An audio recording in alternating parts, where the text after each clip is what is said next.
just use it maybe only for phones. Some will use it for WhatsApp, which is common to everyone. I remember one day I was telling someone, you can scan with your phone, and the person was like, scan? I said, yes, you can actually scan with your phone. There's several things that we can do, and it's until we're able to discover that we will not be able to express it. So that's the same thing to every individual. I always tell people, you need to know your shape. You know, people think when they hear the word shape, they think it's the physical shape, but it's actually your configuration, your form, those things that you have that makes you you know, what you're passionate about, your personality, your experiences, the abilities that you have, and then of course spiritual gifts that God has given to you. Until you're able to discover that, you can't really express yourself, and that's the truth. You can't know what you're good at, what you're not good at, your limitations, you know, your strengths, your weaknesses. So it's from the place of discovery that you can actually express yourself. I mean, a finance and management consultant, because okay, let me just stop there. Okay, well, I actually studied microbiology in the university, BSc, and I wanted to go back for another master's, but one way or the other I couldn't finish that. So somebody said, you love to read, why don't you come and do MBA? So I said, MBA is for people that are not so intelligent, that is the science people that, you know. But I went into MBA, and that exposed me into the world of human resources and management. And then what led me into finance was, while I was working, I met with two people, and after that encounter with them, I sat down, I said, no, there is a lacuna in this area. Let me see how I'm going to develop myself to be able to help people in that area. And I started going for trainings, I started studying, and then I had two mentors. The first one is George Clarkson, the richest man in Babylon, and then Robert Kiyosaki. And what are these experiences is related to what we want to talk about. So let me just share it. I met someone who came and said, having worked for 25 years, he was given a paycheck, or let me say termination check of 1.8 million. That was I think about 2005 or 6 thereabout, and he came to ask me for an advice that what should he do. And I thought then, with the little knowledge I had, I said, maybe you put 1 million in fixed deposits. Do you have a house? He said no. So I was just thinking. I said, okay, maybe you should use a little to complete, you know, your house and move in, so that there will be no issue of rent and all those things. Then the car you have, you could be using it for transport, and then whatever you get from the car and from the investments, you can be managing that every month. So he left, and then I sat down. I said, I think there is a gap here that a lot of people don't know. And then the second person I met came in and said, gave me a draft of 14 million. I wanted to pay it in a dividend, and in my mind I was like, dividend of just one shares. And I asked the question, I said, sir, how did you start? When did you start? And he said he started when he was in secondary school.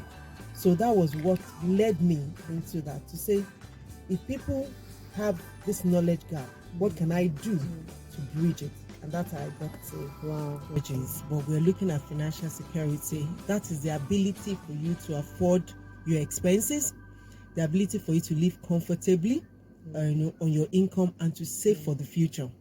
I've been talking about finance, money, both to men and to women, but I stumbled on a quote. Sincerely, that quote, it made me feel very happy that, oh, you mean what you've been doing or what you've been saying or telling women is actually a very good thing. Now, this quote was by Claire Booth Luz. I will quote it. And it says, a woman's best protection is a little of her own money. You know, when I saw that quote, I was like, so telling a woman that you should have, your own money, no matter how little, is not a wrong thing. So when I saw that quote, I was like, and that word jumped at me to say, best protection is a little of our own money. That means as women, we need to, look in terms of being able to, afford our own expenses. Exactly. I tell women, yes, our men, God bless them. God continue to, protect them. God continue to help them. But we are like their helpmates. In short, women are helpmates for men. Yeah. So that means when things are not going too well for them, they should be able to lean on us. Exactly. And when can they lean on us? If we don't have even a little, they won't be able to lean on us. I can't imagine you want to buy toiletries, sanitaries, and then every time you're going to say, my darling, my love. There are little things that one should be able to, be able to afford in the home as a woman. So, financial security is actually the ability to be able to take care of little expenses and live comfortably, and also consider saving for the future. All right. So,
Some salaries were slashed. yeah. Some were even no work, no pay.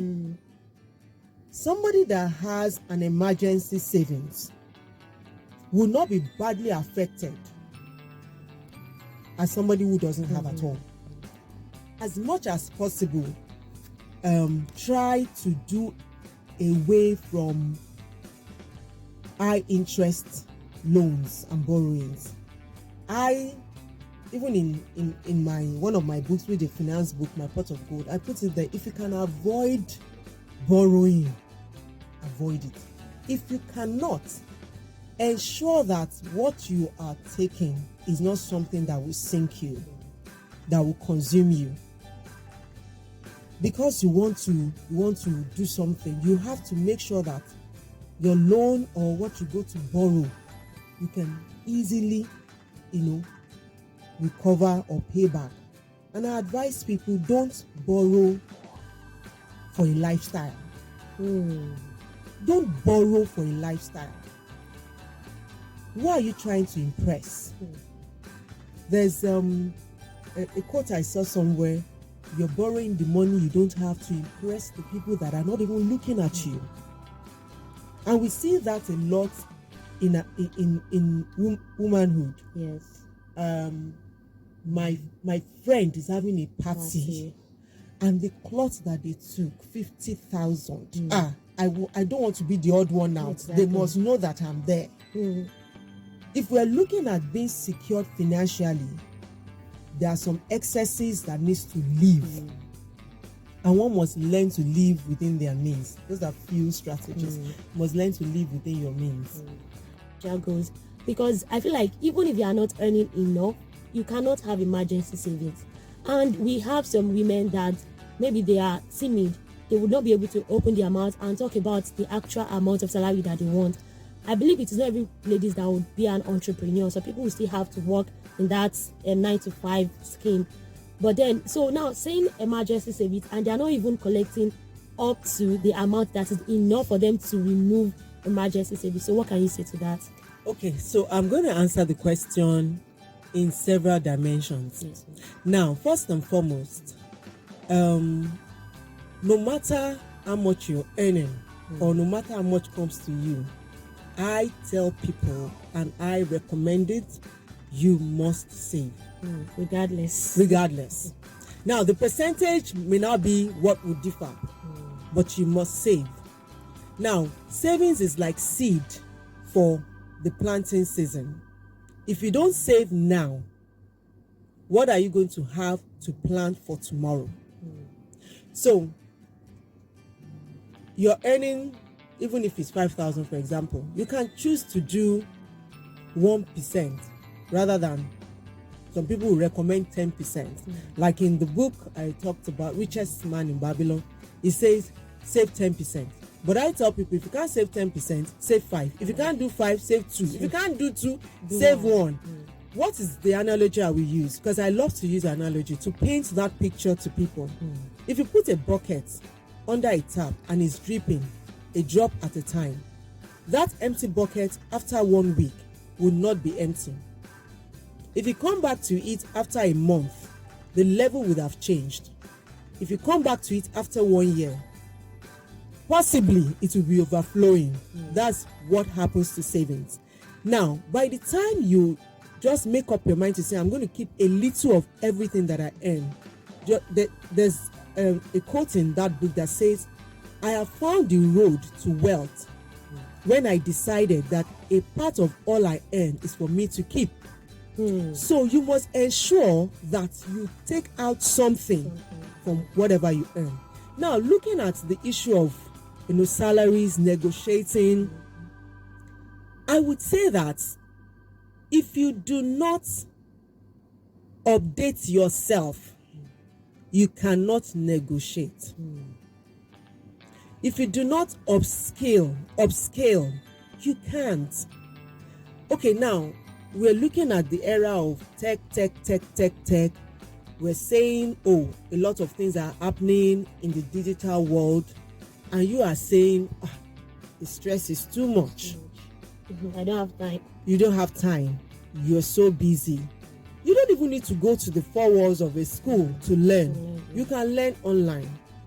There's someone that some years ago he became the world champion for javelin, a Kenyan man. And when I read his story, he said he learned to throw javelin on the YouTube. He went to the YouTube, saw it on his own. He carved out wood in form of javelin and he started practicing on his own. And later he moved. So if you want to be able to negotiate good salaries, then you need to scale up your skills, scale up what you give. Because the truth of the matter is, to make money, you have to give value. You have to solve problems. So if you are not able to bring something to the table, then you cannot make money. Because money is always a consideration of value that is exchanged. So if you're so valuable in your place of work or even in your business, if you're doing business and you're doing it shabbily, nobody's going to patronize you. You're not going to make income. You're not going to make money. So one has to do that. And the other thing I would say is it requires discipline. Whether you're salary earner or your business, it requires discipline. If you don't have an idea of this is what I want, this is my goal, because you must have financial goals. You mentioned that while you were asking that question. You can't talk of financial security if you don't have a goal. This is what I want in 5 years for myself, in 10 years for myself, financially. I tell people, a lot of people set goals in several areas and leave out financial, which is the crux of the matter, because everything we use money for. So I would say that it requires discipline. I know that we might still get to one way or the other. We'll talk about budgeting, which I will emphasize now. Thank you. So I would like to ask that, what are the key steps for women to start investing and grow their wealth over time? Because when we talk about investment, I used to think that, okay, when you invest, what you are going to get at the end of the day, because when some people look at the interest on their investment, they feel discouraged. They feel discouraged. They be like, or more. If it is mother things, now I know that if this person collect this spot, I'll collect that one. It will be huge. But when they look at the interest on their investment, it is not encouraging. So what are the key steps for women to start investing and grow their wealth over time? Building wealth is a process. If you want to go to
maybe in year 10, maybe 10 years ago, the value of that shares 10 years ago is not what it will be this. That's one. Secondly, every year you'll be getting dividend on that shares. If you accumulate everything together, you will discover that at first it may look very little, but over time you're going to get so much from it. So I want to just encourage people, go through the process.